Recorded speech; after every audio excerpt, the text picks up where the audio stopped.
너 내일부터 신화고등학교 다니기로 했어. 그니까 방금 그 흉악 무도한 짓을 한 그놈이 악명 높은 게 뭐야? 악명?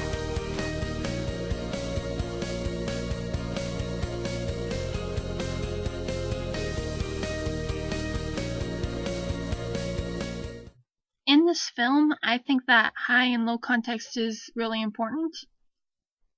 Because when I was watching this, the one thing that I noticed, the one thing that stood out in my research is in South Korea, you do not use red. Red basically means I want to kill you. So the red card, very bad news. Some other time in the episode, they write on her desk in her book in red, and like they write her name, and it's like saying that they want her to die. Oh, before I forget, high and low context culture means basically, do they say what they mean? Or is it something that you're just expected to know based on tradition and history or just the way people act around you in this culture? Another practice in South Korea is the bowing. It's part of their culture. It's a way to show respect to not only the elders, but also people of a higher class.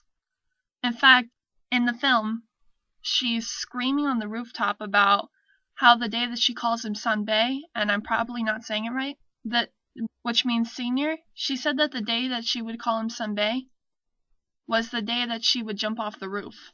And when she first met the guy who gave her the handkerchief, she kind of bowed a little bit to him.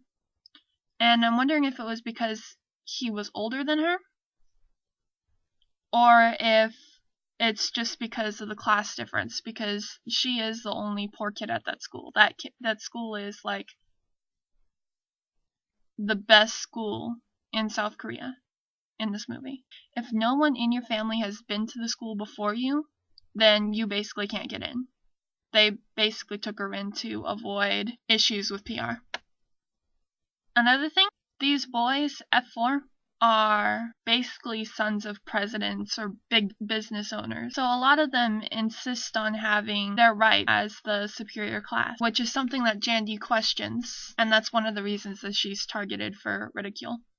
Didn't really seem like she understood her place in the eyes of the higher class, but in a way that didn't matter because she eventually befriended one of them.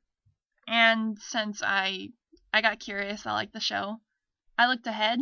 She eventually befriends all of them, and in fact she gets engaged to one of them. So it was really cool to see how the differences really didn't matter in the end. Something that I didn't understand about the series was when the mean girls started a rumor saying that Jandy was pregnant. They called her second grader Jandy on the website and in the text message, and I didn't understand it because here second graders are like 7 or 8. However, after doing more research, I found out that the South Koreans are a year old the day that they're born, instead of being a day old like they would be in the US, they're a year. And then instead of their birthdays, January 1st is when you add a year to everyone's age. Not only that, but in South Korea, the grades go a different way too. According to asiasociety.org, the Korean public education system structure is divided into 3 parts: 6 years of primary school, 3 years of middle school, and 3 years of high school. So Jandy was in 7th grade if she were in the US. To me, the moment that summed up the experience of this film the most, they call her Wonder Woman. So when she embraced that, like in another episode, she's shown wearing a Wonder Woman's costume because the mean girls tricked her into thinking it was a costume party instead of like this big old ball. Watching someone so strong lose herself in the school and then find herself again, that summed it up the most for me because that's what I've been going through lately. I lost who it was. And that's how I relate to Jandy.